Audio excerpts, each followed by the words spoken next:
Jean, chapitre 2. Or, le troisième jour, il y eut des noces à Cana en Galilée. La mère de Jésus était là. Jésus fut aussi invité aux noces avec ses disciples. Comme le vin venait à manquer, la mère de Jésus lui dit, « Ils n'ont plus de vin. » Jésus lui répondit, « Que me veux-tu, femme?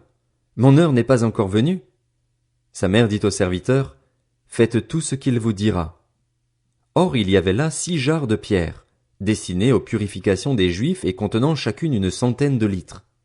Jésus leur dit, « Remplissez d'eau ces jarres. » Et ils les remplirent jusqu'au bord. « Puisez maintenant, leur dit-il, et apportez-en à l'organisateur du repas. » Et ils lui en apportèrent.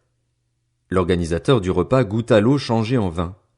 Ne sachant pas d'où venait ce vin, tandis que les serviteurs qui avaient puisé l'eau le savaient bien, il appela le marié et lui dit, « Tout homme sert d'abord le bon vin, puis le moins bon après qu'on s'est enivré.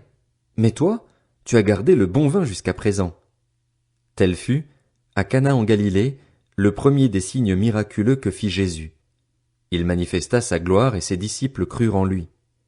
Après cela, il descendit à Capernaüm avec sa mère, ses frères et ses disciples, et ils n'y restèrent que peu de jours. La Pâque juive était proche et Jésus monta à Jérusalem. Il trouva les vendeurs de bœufs, de brebis et de pigeons ainsi que les changeurs de monnaie installés dans le temple. Alors il fit un fouet avec des cordes et les chassa tous du temple, ainsi que les brebis et les bœufs. Il dispersa la monnaie des changeurs et renversa leurs tables.